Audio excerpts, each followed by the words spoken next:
Iyi radiyo mwumva ni radiyo inkingi y'amahoro, ijwi riharanira ukwishyira ukizana kwa buri munyarwanda.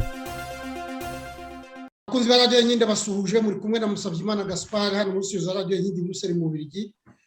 Muri studio natumiye urubyiruko rwa FDI Inkingi, ariko harimo n'abakuruda, harimo Kabera n'Inkoronkade, abo bita Inkoronkade kubera ko nka twegera ubugani niko bavuga Kabera.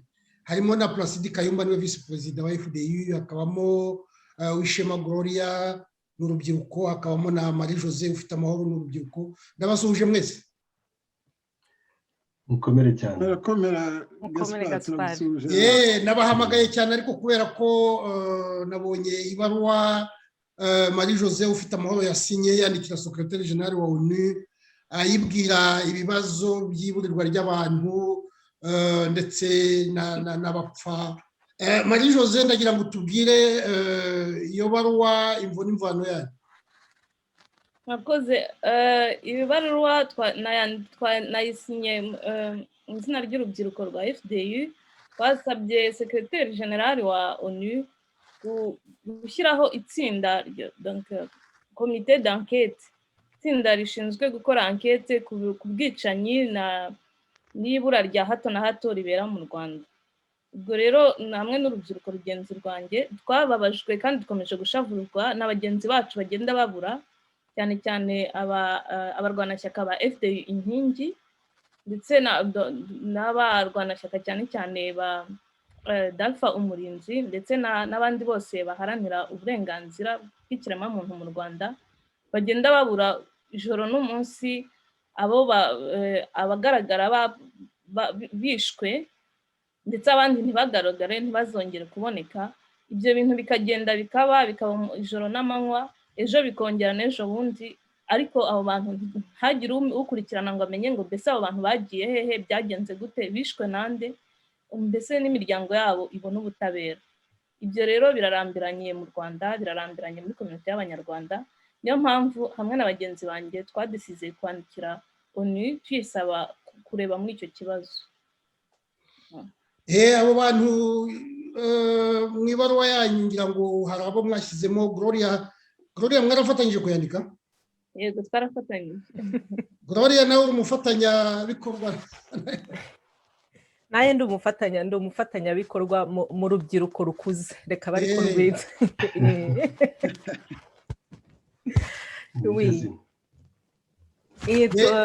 Reka tuvuze abo bantu muvuga ko babuze irengero cyangwa se bishwe ntihagire inkurikizi.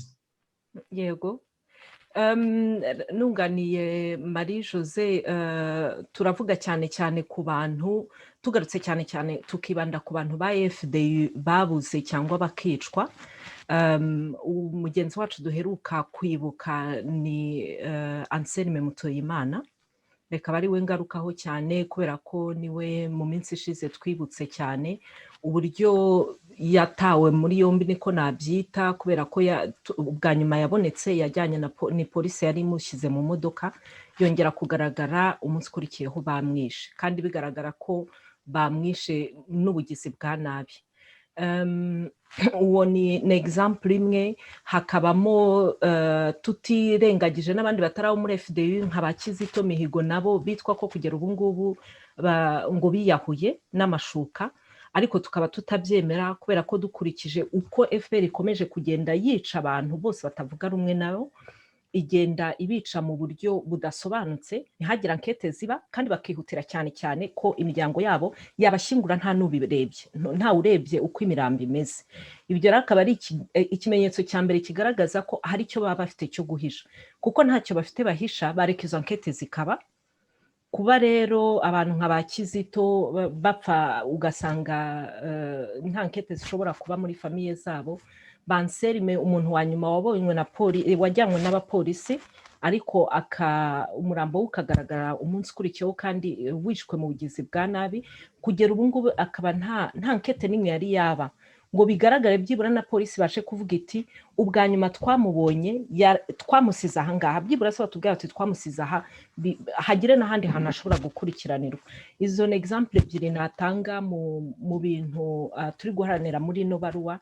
tuvuga tuti ankete nizibe abantu bigaragare impamvu bari kubura, impamvu bari gupfa. Hari abagiye banabura baburiwe irengero.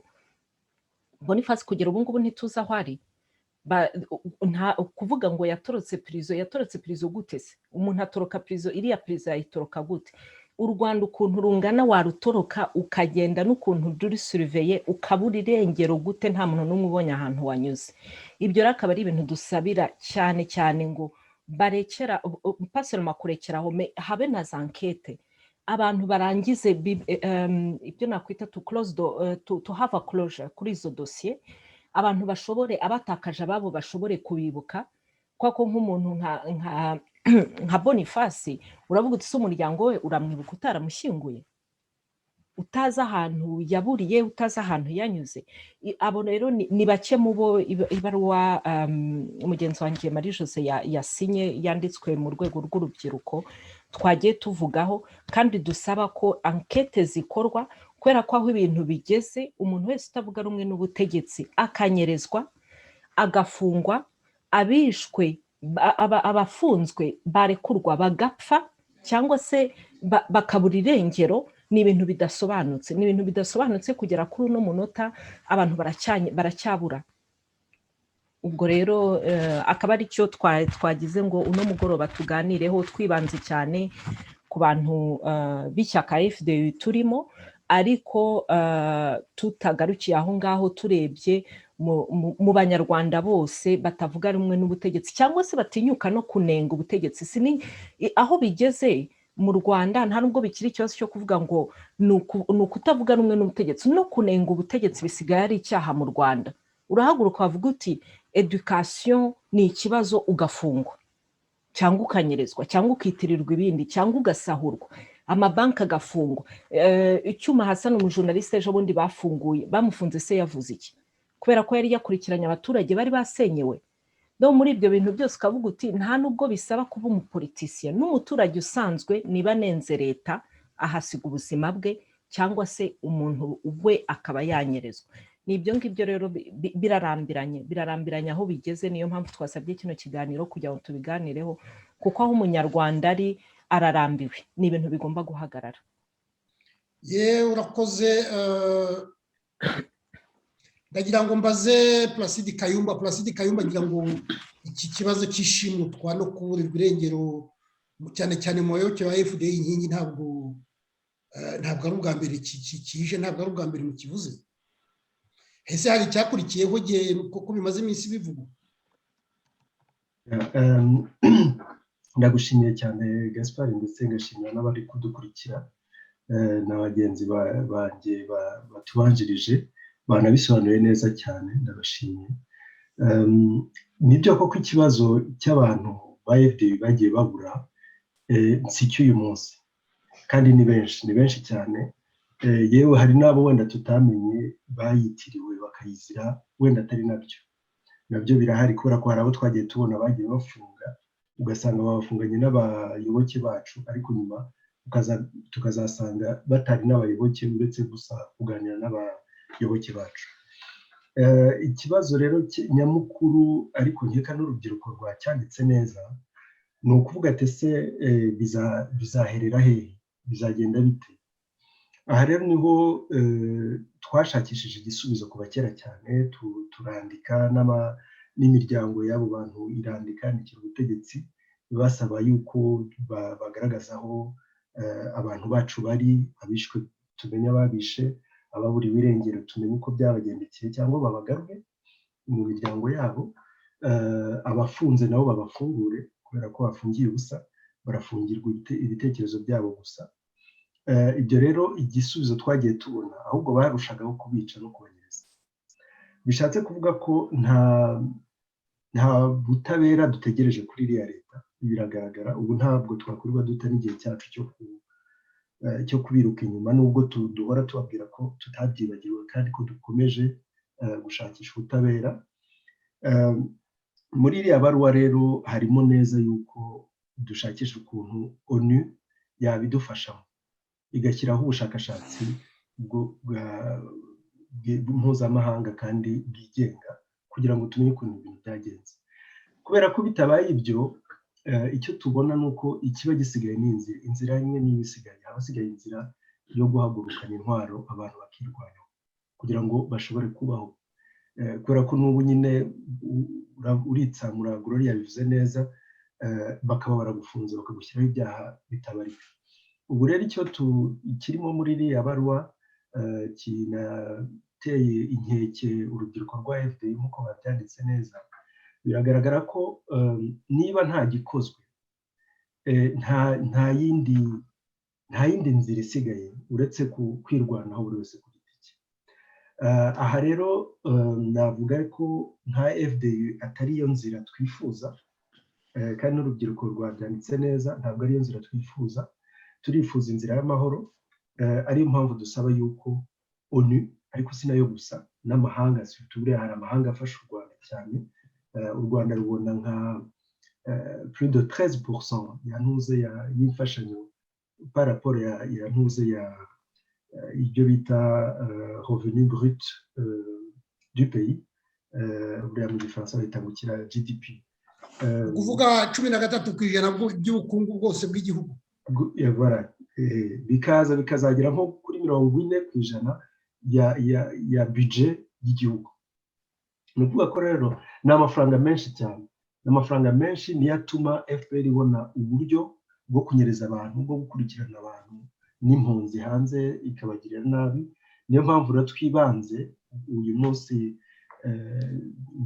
urubyiruko rwibanze cyane mu gusaba amahanga yuko yashyiraho akayo kugira ngo tugerageze kubona inzira ziciye mu mahoro zo kugira ngo tubonere umuti ikibazo cy'abantu bacu bicwa ubwo rero ndakeka wenda naje kenshi hano turabiganira tuvuga ku bantu bacu babura ariko ubu nkeka ubwo urubyiruko rwabifashe mu maboko ndizera ko wenda hari ibindi bizakurikiraho bizatuma tujya kure kurushaho murakoze Marie Jose buriya nibidakunda arafata y'imurya reka tubanze duhe icyizere ONU iradufasha tukabona koko iyo komisiyo d'enquête iza gukura urujijo kuri iri bura rya hato na hato iricecekeshwa ry'abantu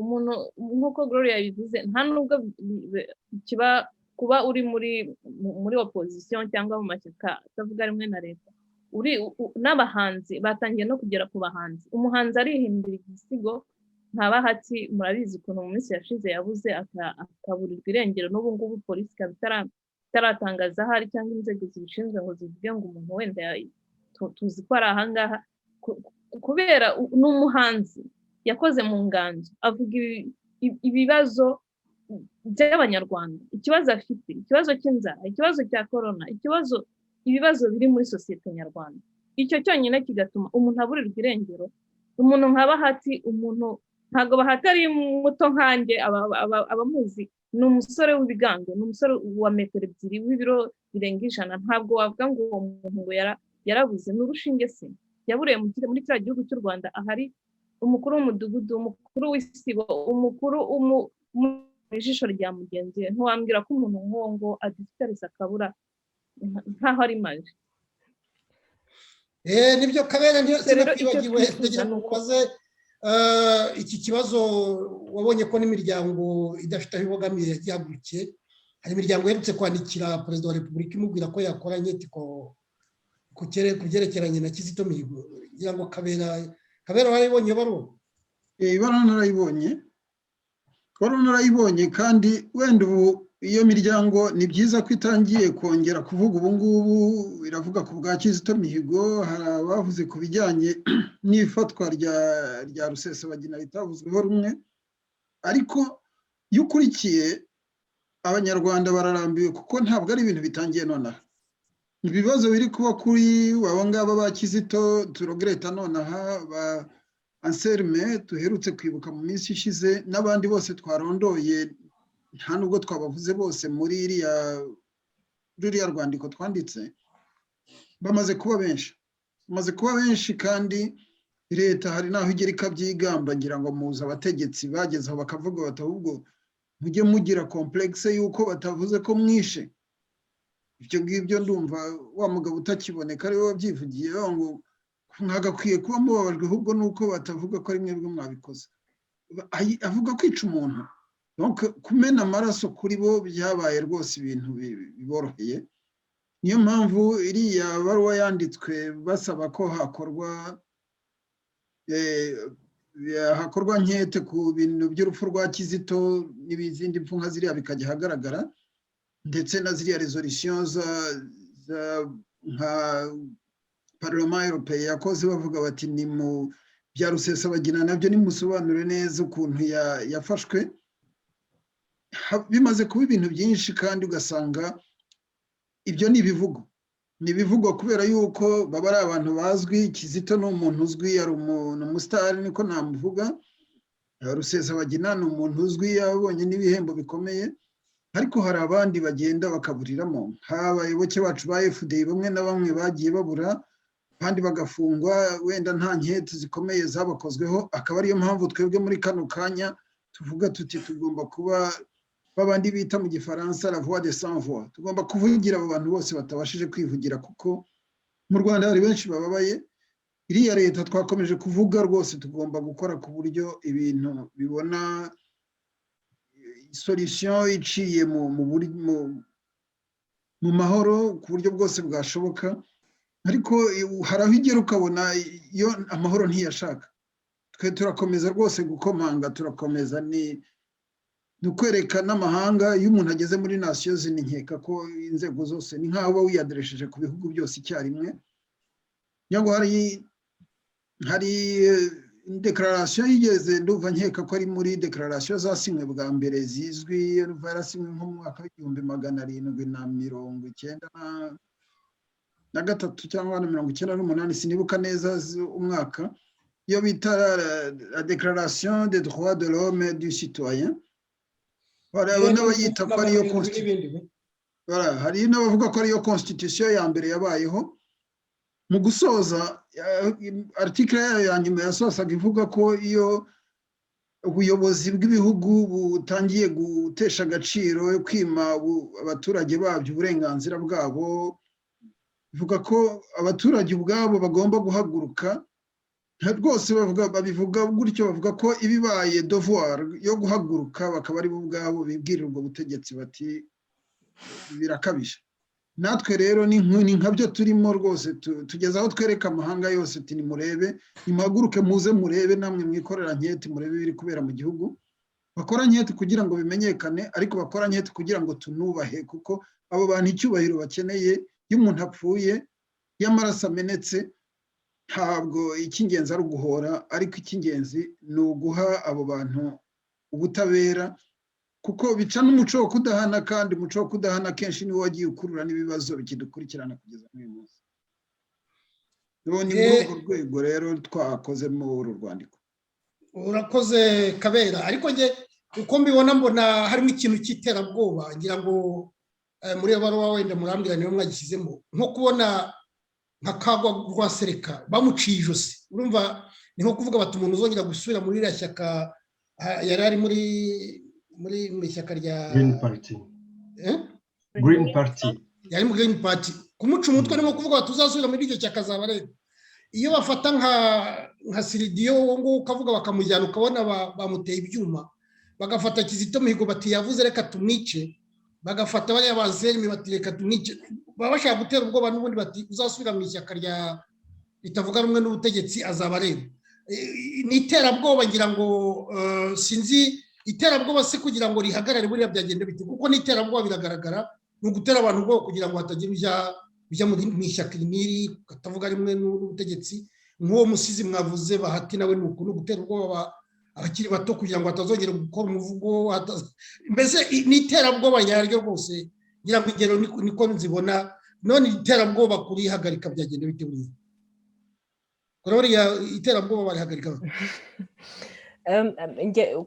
nge ndumva nakoza ku byo Placide yavuze. Ahantu ubutegetsi bwa FPR bugeze, kuri ngewe mbona amazi yararenze inkombe, ntago bagifite barenze aho wavuga ngo haragaruka ngo bashobora kwisubiraho, bafite amaraso menshi ku ntoki zabo, ntabwo ubu ngubu bakiri ahantu ho kuvuga ngo reka tubireke nimuze tuganire, ibyo barabirenze, ntabwo bari capable yo kuvuga ngo bongere bisubize ubumuntu babwisubiza gute se? Barangije kuba inkoramaraso za buri munsi, za buri kintu mu ishyaka, abaturage basanzwe ibiki byose. Iryo terabwoba rero guhagarara, nta kundi rizahagarara batavuye ku butegetsi, ntago bikiri option, bagomba kuva ku butegetsi. Ntago ushobora kwicira umuntu imyaka 30 igashira ubica umunsi ku munsi ngo uvuge ngo ubungubu ngo ndahagaze ngo reka byose tubyibagirwe hanyuma ubuzima bukomeze. Ntabwo iyo ikiri option. Ntabwo byari muri 1994 bafata intambara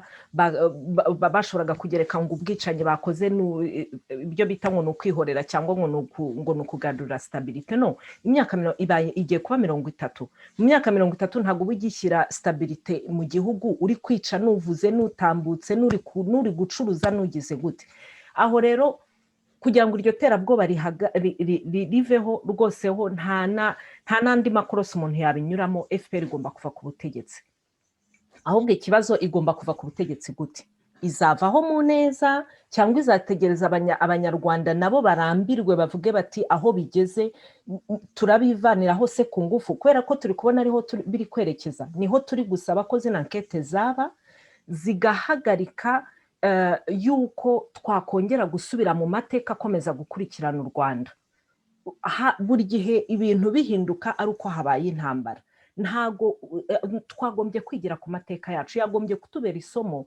ntabe silko ntiduhore dusubiramo ibintu bimwe. Mbese mu myaka mike iri imbere rwose tuzaba tumaze abahunze muri 1994 bariko nabyita, ariko nanone twibuke ko ntabwo abantu bahunze muri 1994 ngo bihagarare. N'ubu ngubu u Rwanda ruri mu bihugu bifite impunzi nyinshi, ruri ku isi rifite impunzi nyinshi. Ni ukuvuga ko abanyarwanda bagihunga kugera kuri ino saha turi kuvugana. Ibihugu biruzuye abantu bakijya hirya no hino bavuye mu Rwanda rw'ubu ngubu. Umuntu akaguma mu Rwanda bakamwicira, bakamutoteza, agaceceka, bikagera aho avuga ati njyewe nta buzima nkibona hano, reka ndusohoke mu ngende. Iyo ibintu bikimeze gutyo, imyaka 30 ukigira abantu impunzi, nta mahitamo bagifite yo kuvuga ngo baraje tuganire. Ubu twicyo dusaba, bagomba kuva ku butegetsi. Placide Kayumba, ngewe uko mbibona mbona FPR ifite ubwoba, sinzi niba nawe ari kubibona, kuko iyo uvuze bakavuga bati manza agiye kudukuraho, iyo wavuga akantu batereka dutangire tumutange, ntabwo ari ubwoba buriya? Gaspard, wumva ugiye ibintu cyane rwose. Mbona ko FPR, ariko sinayo gusa, abantu bose batikoresha iterabwoba burya nuko baba bibitsemo ubwoba nabo ubwabo, burya baba batinya abantu. Njye nkunze gusa n'ubishyira hamwe n'igisambo. Igisambo iyo kije kwiba, kije kwiba ibintu kizi neza ko atari ibyacyo, kikanga buri muntu wese. Yewe n'isazi igurutse kirakubita, n'umwana ukomye akantu kigakubita, uwo bahuye kikica. Na FPR rero mbona ari kimwe, nabo ni abantu bazi ko bafite igihugu nk'amabandi, barakibye muri make, bakibye n'intwaro n'ubwicanyi bwinshi cyane, no kugira ngo bagumeho bakoresha iterabwoba kugira ngo bagumeho. Umaze kubivuga neza, hari umuhungu ejo bundi nabo bishe bamumanika ku giti. Ni ibintu byo muri moyenaje buriya mu Kinyarwanda, sinzi uko umuntu yabyita, ibintu byabaga mu gihe cya kera cyane, mu myaka 1300 1400 gutyo. Ibyo bintu n'ubwo byabagaho, ariko n'ubu ngubu bica umuntu bagashyira ku karubanda bakamumanika, bakavuga ngo yiyahuye. Ubona neza yuko umuntu iyo yiyahuza n'ibyo bamumanikishije bitari gushoboka. Icyo rero ni ikintu kigaragara ko FPR ibaho mu bwoba, itinya abanyarwanda muri make, kubera ko izi neza ibyo yabakoreye, ikaba izi neza yuko yabibye ubutegetsi. Hari uwajyaga dusetsa akavuga ati buriya ati nta muntu ukunda amatora cyangwa uyakomeyeho cyane nka FPR, kubera ko niho ibeshya abantu ko abaturage bayitoye ikayiba. Ati burya nta muntu wemera demokarasi nka FPR, irayemera cyane. Niyo mpamvu yica abantu igakora ibintu bingana kuriya kugira ngo ibeshye ko bayitora itayemera ivuga ati nta bya demokarasi ntabyo dufite intwaro ntabwo yajya ikora biriya ariko irabizi neza ko ariko ifite demokarasi yayo ifite kwiyumva nta demokarasi ifite kubera ko namo imbere buriya ni ikintu tugomba kubona neza nkeka ko hari igihe mu 2003 ndakeka no mu 2010 mu matora hageze kuzamo ibintu muri FPR bashaka gutoresha undi mukandida utari Kagame ariko abantu benshi bagiye babifungirwa abandi bagakora ku butegetsi hari abavugaga ati turifuza abapolisi turifuza abandi nyuma n'ejo bundi muri 2018 nabwo hari umuminisitiri yitwa Ndera uriya wari kumwe Karugarama nibyo byamukoze ugasanga rero no muri FPR imbere nta demokarasi irimo ariko nyine nabwo barica kugira ngo babeshye yuko uri imbere ari imbere kubera ko nta wundi uko ari we bashaka gusa donc abantu bose bashaka kuvuga ati none ntabwo tumushaka bakabica abandi bagahunga n'ibyo byagiye biba ku bantu benshi mubona mu mashyaka atandukanye za RNC n'andi aha rero ikintu nifuza kugarukaho cyane ni uko muri ubwo bwoba bwa FPR buriya hari n'ikintu kibitera cyane na Kagame buriya ni umuntu w'umunyabwoba cyane Kagame muzakurikirane neza histoire y'ukuntu FPR yarwanye nta hantu uzasanga Kagame yarakoze un acte héroïque un acte osé yo kujya kurwana ahantu hari abo tujya twumva mu bantu gute ba Colonel Kayitare n'abandi bose hari abo twagiye twumva ariko mu mateka nta ahantu tubona Kagame mu mateka y'intambara ya FPR ni ahantu aba afite pistole arinzwe n'abantu 600 abwira abandi basigaye ati utazakora ibyo nzamubwira nzamurasa afite pistole gutya ariko arinzwe n'abantu 600 ahandi tumubona asohotse mu umwobo urinzwe n'abantu 600 kandi babandire plus arme abafite intwaro zikomeye mu gisigaye cya FPR asohoka mu mwobo icyo gihe ni muri 1994 aho abaturage bari kwicwa nabo benshi bari mu myobo ariko bari mu myobo bo nta muntu n'umwe ubariza ahubwo hari abarimo babahiga Kagame rero ni umunyabwoba na FPR ikaba igira ubwoba cyane ikintu batinya nyamukuru batinya umuturage burya abaturage bahagurutse rimwe FPR yakwiruka izarasa byo kubera ko igisambo niko bigenda iyo kigiye kigenda gihutaza ariko baziruka icyo ni kimwe ikindi ni uko yewe hagize n'abafata intwaro kandi bakabibonera ubushobozi FPR nabyo ukurikiye mu mateka yayo yo kurwana nta hantu yarwanye birwane n'abantu bari organize kandi bafite ibyangombwa bigatsinda nta na hamwe ahantu hose yagiye itsinda yatsinze kubera amahanga y'inyuma nko mu Rwanda batsinda muzi ko hari embargo igisirikare barwanaga nacyo nta ntwaro cyari gifite cyari gisigaranye muri Kongo bateye igisirikare kitakiri nta structure cyari kigifite murabazi abasirikare b'abanyekongo rwose bambabarira bavuga ko nababonye babaga bari muri article 15 tugiye nari muri Kongo nuko ndavuga ibyo nabonye bari gufata impunzi bakazambura no dukeya zifite rero ubutwari bwa FPR ntabwo mbona icyo mbona ahubwo ni abantu batagira ubutwari mu gifaransa bita delache bica bakica ibibondo bakica abantu bagakubita mware nk'urya mudamu yagize nagiye bakubitiye ku Gisenyi bamuziza ko yabajije ibya musaza uriya mudamu nyuma akaza no kugerageza kwiyahura kubera nyine ako kababaro kose ukareba abantu b'abagabo bari hafi 10 bari gukwita umwana w'umukobwa bari kumwe bari kumukubita hari n'abafite intwaro aho ngaho ubwo butwari se bw'abarubu donc wabivuze neza cyane FPR igira ubwoba aha rero nkeka ko natwe uko tugenda tujya imbere n'urubyiruko rwa FDI rurabibona ni naho hazabamo inzira zo kwikora ku butegetsi nk'uko Gloria yabivuze neza nkeka ari cyo cyonyine tugomba gushyiramo ingufu murakoze reka mbaze Kabera ubona bipfira he ko ndahera kera ngira ngo Gloria yavuze igihe byatangiriye ariko urebe nka raporo mapping yabayeho mu 2010 yerekana ko FPR yicaye. Hari za raporo za Amnesty International ni nyinshi zerekana uko bicaye. Hari amaraporo ya Roberto Garatoni, hari ayaba raporo Gelson, hari ukagera vuba aha ngaha nk'ejo bundi Geneva wabonye ko u Rwanda barutanitse ko rwahiriza uburenganzira bw'ikiremwamuntu. Iyo usubiye inyuma ukareba nka za raporo za Departement d'Etat y'Abanyamerika ku burenganzira bw'ikiremwamuntu, usanga buri gihe yiko mu Rwanda yerekana ko bica abantu, itanga amarisiti igira ite. Wasubira inyuma ukareba iriya miryango 40 yanditse ivuga iti mukora cyete kuri Kizito Mihigo.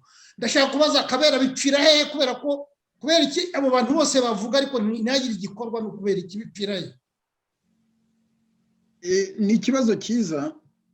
Impamvu hari aho Placide bikomojeho gatoya avuga ati FPR kugira ngo itsinde nuko habaga hari n'amahanga rimwe na rimwe afite inyungu zayo agasa naho plasa piyo zayo noneho ibindi bikikora. Nuko harimo ibintu by'inyungu z'ibihugu bimwe na bimwe cyangwa se imiryango cyangwa abantu bakomakomeye hirya no hino batuma habaho za lobbying zikagenda ziburizamo rimwe na rimwe initiative ziba zitangiye, ariko iyo zatangiye ziba zatangiye niyo byatinda ariko igihe kiba kizagera. Ubwo twavuga nka raporo mapping, igihe raporo mapping ijya gusohoka hari aho byari bigeze abantu bavuga bati oya birakabije. Icyo gihe bya bindi bajya bavuga ngo mu Kinyarwanda bavuga ngo bahaye umuntu jari yiyongereraho butamwa na ngenda. Donc FPR iprofita ko bampatse ibihugu bayikoresha ku nyungu zabo noneho nayo ikiyongereraho ibyayo. Nkeka ko aho bigera nabo ka conscience kakaza kaba ariko se abantu ko bisa naho bikabije bati katurebe niba dushobora batangira wenda bavuga bati bitazatubarwaho kubera yuko amateka azagira urubanza rwayo kandi buri wese azahaca rwo ntawe uzarurenga. Bakavuga bati reka tuzerekane ko ntako tutari twagize, buriya wenda ntihazabura sinzi abari ku butegetsi muri kiriya gihe bazavuga bati twebwe ntako tutagize twanarashije raporo mapping. Abandi bati ni twebwe twamandase ba Garitoni cyangwa bandi. Ndakavuga bati ngewe nari nohereje murebe Carade Ponte biriya bibazo byaje kuvuka nyuma ariko ntako tutari twagize. Nkeka ko ibyo byose ni intambwe umuntu aba akwiye kwishimira kuko iriya raporo yakozwe n'abantu badafite aho babogamiye. Ariko nyuma y'ibyo byose nubwo izo raporo zihari, hari ikindi kintu tutagomba kwibagirwa. Hari des témoins, hari abantu babibayemo bakiri aho ngaho nabo ubwabo bisabira ubutabera bwabo cyangwa bw'abantu babo. Hari abantu bahamugariye, barahari ushobora kuvuga, ariko kibabaje nuko nk'ubuvuzi utinze umuntu mu Rwanda ufite ikibazo iki n'iki yatewe n'inkotanyi zamurasiye aha n'aha, uwo nguwo ntarara niyaraye ntaramuka. Kugira ngo mwumvise umwana uherutse kuyikorera itangazo d'une façon innocente rwose abaririza umubyeyi we avuga ati ariko reka nshakishe wabona nzamenya n'inkomoko. Bwarakeye bamwe bashakisha irengero rirabura. Ntabwo ari we wenyine, hari abantu benshi bigenda bibaho. Hari abana baturuka inaha ngaha bagenda bakaburira epfiriya ukamenya n'umwe bisheje ubundi ngo yaravuye muri Amerika. Hari abantu bavuga bava umuhungu wangeze Hasani yiciwe epfiriya nawe muri ubwo buryo. Hari nkeka ko leta mu bahari ubwabo kongeraho izo raporo zagiye zikorwa ni igikorwa cyiza, nubwo nubaza uti kubera iki bigeraho bigahagarara. Birahagarara kubera inyungu z'abantu bamwe na bamwe, ariko igihe ni igihe, amateka ubwabyo ntabwo ajya arangira. Abantu bagize uruhare muri biriya byaha by'intambara byagiye bibaho bikomeye, wenda dufashe nk'urugero ushobora no gufata n'urugero ku bagize uruhare muri jenoside yabaye mu Rwanda cyangwa no mu bindi. Hari abagiye bihisha ariko abenshi bo bagiye batahurwa bagafatwa, bamwe bari bazi ko byarangiye. Ngira ngo nabo bagakwiye gukuramo isomo, bajya babyigamba baniruka no ku bantu bahimbira ibyaha kugira ngo babikize kubera yuko badaceceka, ariko bagakwiye nabo kumva ko umunsi isaha n'isaha, umugani w'abaswahili nibo bajya bavuga ngo isaha n'isaha, igihe kizagera izo raporo zirahari ziba zibitse, ntabwo bazatwika utubati twose bibitsemo, noneho zisigaye ziba no ku madisike dure, ntabwo babishobora. Kandi hari igihe izo lobbying zizageraho zigahagarara, kuko bita geopolitike ni nk'uruziga, nk'ipine y'imodoka ririkaraga, hari ubwo point biri hejuru ubundi ikajya hasi. Ubwo nabo rero igihe kizagera, kandi njye mbona ari intambwe yo kwishimira iyo ziriya raporo zikorwe. Hari n'ubwo binyuramo, niba ari ko navuga, ugasanga hasohotse wagira ngo mwabonye nka kiriya gitabo uriya munyakanadakazi Judy Rever yanditse. Ejo bundi umunyamakuru w'umufaransa uyu witwa Patrick de Saint-Exupéry arahagurutse ati nanjye reka nandike igitabo kijya kumuvuguruza. Bigaragara ko ari igitabo komande, kuko nawe arabyivugira ko mbere y'uko agitangira yagiye kubonana na Kabarebe kugira ngo amuhe konsigne. Ariko ukurikije ibintu yanditse, niyo usomye ukajya gukompara n'igitabo avuga ari kuvuguruza, umwe avuga ati jye nahuye n'abatemuwe uyu n'uyu barahana, mfite des enregistrements, mfite iki, undi urategereza ati oya njyewe naciye aho byabereye. Se yaciye aho byabereye, yaciye ahantu barasiye abantu muri Kongo bakahatwika, ishyamba ryahameze, yarabashije no kuhanyura. Ntabwo yashobora no kunyura muri ya shyamba ry'inzitane yanyura mwagize. Bamuhaye amafaranga gusa yigira muri vacances. Igitabo kigombe kuba cyari cyanditse, cyari kiryamye Kigali, arangije baraza bati sinya hano, igitabo aragisinya kiragenda. Ariko inyandiko iba ari inyandiko aho iri, nawe buriya ntabwo abizi, ariko buriya bari kwiteza amateka, kuko igihe ibintu bizajya ku murongo bazaseba. Hari igiparu twajyaga umuntu yajyaga dutera avuga ngo uzaseba abasirimu bateranye, nawe igihe kizagera baseba abasirimu bateranye. Nkadera Mukasine neza ikimwaro kibice, bagire igisuzuguriro cyinshi cyane. Marie Jose, kereka niba hari undi ufite ijambo. Marie Jose, ndagira ngo urebe umwanzuro. Ese iriya baruwa muyitegerejeho iki buriya? Icyo mu gifaransa bita les attentes, ni ukuvuga ko mwayanditse, mutegereje iki mwandikira secrétaire général? Ibaruwe icyo dutegereje cyane ni uko batwumva kandi bakayiha agaciro, noneho bakareba koko muri icyo kibazo, bakaduha iyo komite d'enquête. Iyo komite d'enquête ikaza igaha koko ubutabera abantu bagiriwe biriya byaha byose, ababuriwe irengero bagakurikiranwa ku buryo barekurwa, abafunzwe bakarekurwa. Murabizi ko mu Rwanda hari amaprizo menshi, ndetse namwe nko kwa Gacinya n'ahandi bafungira abantu ntibongere kugaragara. Izo prizo zikavaho zigafungurwa, abazirimo bagataha mu rugo iwabo, noneho n'abiciwe bakabona ubutabera, imiryango y'abiciwe ikabona ubutabera. Turifuza rwose ko ONU iha agaciro iriya baruwa, kuko aho bigeze, aho u Rwanda rugenda rugera, biragaragara ko ibiri imbere bitari byiza. Iyo ubona mu Rwanda umuntu nka Idamandi ahaguruka akabwira abanyagihugu ngo muhaguruke tugire icyo dukora, biragaragara ko aho bigana atari byiza. Ubwo rero na ONU nk'umuryango ujejwe kureba amahoro ku isi, nayo izabiha agaciro, noneho ihaguruke kugira ngo ikumire iyo ntambara potentielle igenda iri kugenda izamuka mu bantu. Uvuze ibya Idamanje, nibuka ko abantu barimo bavuga bati yavuze ko Kagame yavuze ngo ni cyarazira. Sinzi niba se Placide nako Kabera ibintu by'ibura rya perezida mujya mubivuga y'ibintu. Ibura rya perezida si imwe muri sujet d'actualité justement irimo muri kiriya gihugu yo umuntu akurikiye. Nubwo twebwe ikitubabaje ni bibi system iri gukorera abaturage, kubera yuko perezida agiye wenyine agasigaho system ikomeza kuriya ntacyo byaba bivuze. Ariko ibura rye wenda hari abashobora kuba bafite amakuru menshi kurusha.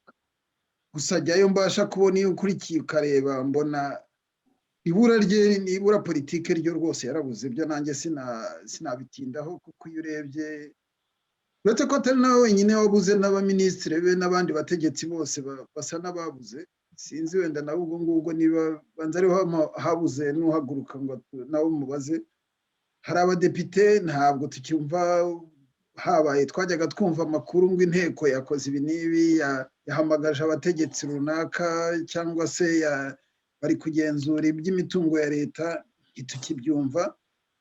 Ariko Kagame we ari mu ndaki kereke parahari, cyangwa se ibyo sinanabitindaho cyane. Ikibabaje gusa ni uko kubura kwe gutuma yagakwiye kuba ari aho ngo ahumurize abaturage, akore icyo bamutoreye, ariko kuko n'ubusanzwe na sisiteme itari isanzwe ibahumuriza, kuri gihe yabura yaboneka. Tanki iyo sisiteme ikirimo kutwicira abantu, ikirimo kubuza abantu uburyo, ntabwo ari cyo ntindaho cyane. N'ababonetse wenda akagaruka azanye noneho yanasubije ubwenge ku gihe, akavuga ati reka twunamure icumu dutange ihumure mu gihugu, ibyo byaba ari ibyo. Ariko rero hari abategetsi be mperutse kujya ndeba, hari abo twari tuzi bari active cyane kuri za Twitter, bose zarazimye rwose, guhera ku iyo mukuru w'igihugu. Urebye ukuntu yakoraga mu myaka ingahe ishize, kugeza n'umwaka ushize dayeri nko mu kwezi kwa kabiri kwa gatatu, ukagereranya n'uko isigaye ikora muri iyi minsi, ni udutonyanga ugereranije n'ukuntu yari active cyane kuri rezo sosiyo. Yakundaga kuzerera cyane. Ariko Kabera buriya ntiyahinduye umuvuno, wenda akavuga ati mureke amagambo uzajya uvuga tumuceke twicecekeye, ndetse sinzanaboneka. Akavuga ati mujye kumfatira Rusesabagina, wabonye amafaranga barunzemo, nta kuntu bayarunzemo n'amafaranga umuntu wotorije iriya dekesoma. Wabonye amafaranga barimo baha uriya mutangabuhamya, uyu mugore ngo w'umunyamerikakazi uri mushinja Rusesabagina. Urumva ngira ngo yahinduye umuvuno, akavuga ati ngiye gusa n'ifuku, nkore ndi hasi mu butaka, noneho hejuru bicika. Byashoboka ntawamenya, wasanga ari afite abantu bamwigira iyo mivuno wa mugani wawe, ndetse nayo n'amakontara abishyuriraho tujya tuyabona, bamufasha muri ibyo bintu bya komunikasiyo n'iki. Niba ariyo bamuhitiyemo simbizi, ariko njyewe ndumuhitiramo, namuhitiramo guha ihumura abanyarwanda, agaha ubutabera babukeneye, hanyuma nawe akaba yikiranuye na conscience ye, kubera yuko simpamya ko aho ari, niba nanasinzira sinzi ukuntu aba ameze. Umuntu ufite amaraso kuriya ku ntoki yasinziriye, sinzi niba ariko wiplasi ibyo ntiyabishobora kuza guhumuriza abantu, ntabwo yabishobora. Nkuko Gloria yavuze, amazi yarenze inkombe bamugani, kandi ntabwo keretse yongera akavuka bundi bushya. Nkomeza gutekereza ko iby'ububandi bwabo ntabuze kuba yaribye. Burya amabandi yo kwibabaye bikeya aribana hagati yayo, ku buryo rero buriya nabashobora kuba yaribye batagombye kwiba, ubu akaba yibera mu mwobo kugira ngo batabimuryoza. Nabyo birashoboka, kubera ko abaperezida benshi burya uzareba iyo batinya ikintu nk'icyo nabwo barihisha, ntibongere gusohoka, ntibongere kugira gute, batinya bagenzi babo. Nabyo birashoboka. Ikindi ni uko abona ko abaturage barakaye koko, ku buryo kongera kujya kubiyereka imbere ababwira ubusa, sinzi ko nawe bwe mu bwenge bwe agomba kubashyira ku gihe, akavuga ati uko nzabajya imbere ahubwo bazarushaho kurakara, kubera ko ntashobora kubazanira ibisubizo ku bibazo byabo. Ibyo ntabishobora, kubera mbese buriya Kagame nawe ubu araboshye kubera sisiteme yashyizeho, iriya sisiteme yo kwiba no kwica. Ni ukuvuga ko hari n'abantu bicwa atanatanze n'itegeko ryo kubica, ariko niko sisiteme yayubatse. Ni ukuvuga ko na gitifu wa mugani wabo kuriya baza bakiha kwinjira mu nzu y'umuntu mu gitondo bagakubita, hari ababigwamo, hari ababikuramo, turababona benshi bakuyemo ubumuga mu buzima bwabo bwose. Ibyo byose sinkeka ko Kagame aba yafashe telefone ngo telefone gitifu runaka mubwira ati genda kwa kana ko bakubite, ariko ni ibintu yabashyizeho, ku buryo rero ibyo bintu kugira ngo babivure ntabwo nawe wabishatse ntiyabishobora, uretse ko n'ubwo bushake ntashobora kubugira kubera uko ateye.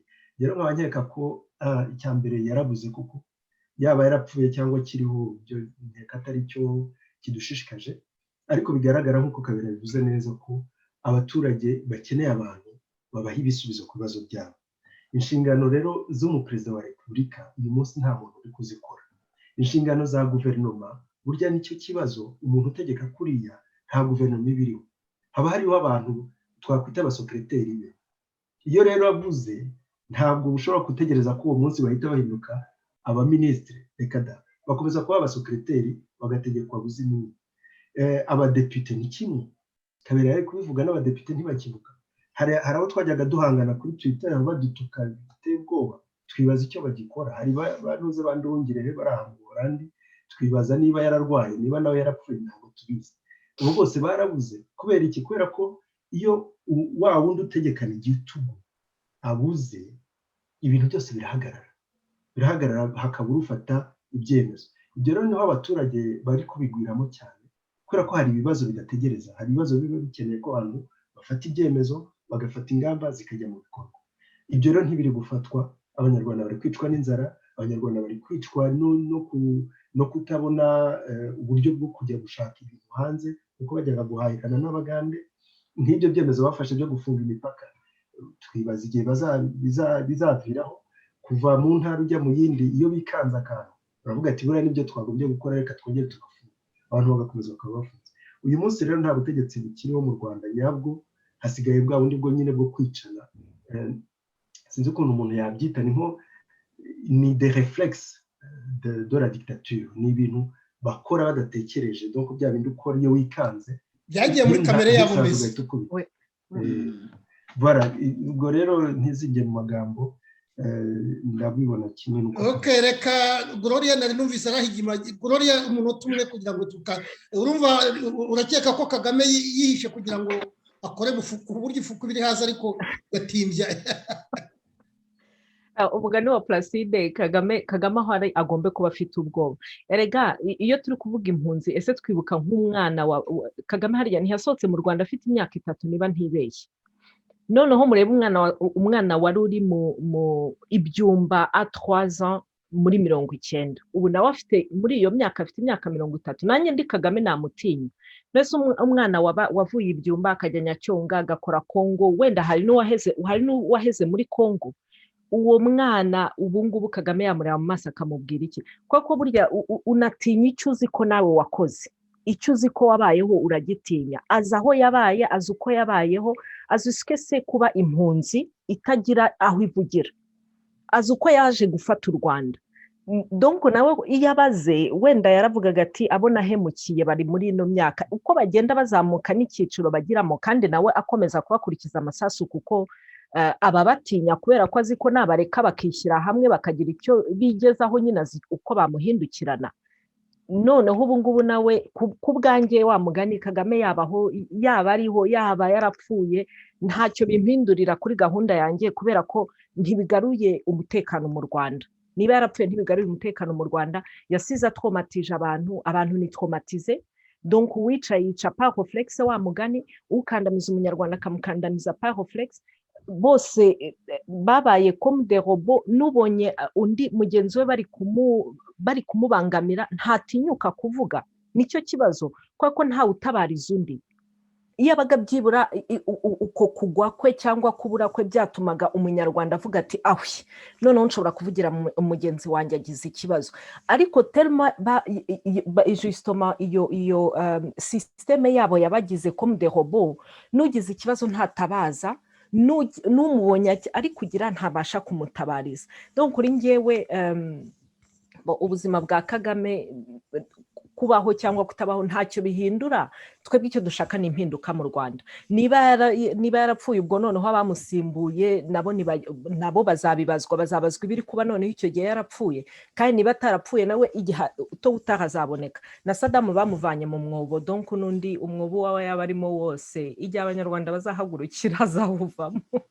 Okay, reka mbareke. Murakoze cyane, ndumva murakoze cyane kuba mwabonetse kugira ngo mukore iki kiganiro. Ndagushimiye Gloria Wishema, Miutse abo dukurikiye kuri mu Buholandi, Placide Kayumba ari mu Bubiligi, Kabera Fideli ari mu Bubiligi, na Marie Jose ufite amahoro ari mu Bubiligi. Murakoze rero ngaho naho ubutaha. Murakoze nawe. Murakoze cyane Gaspard.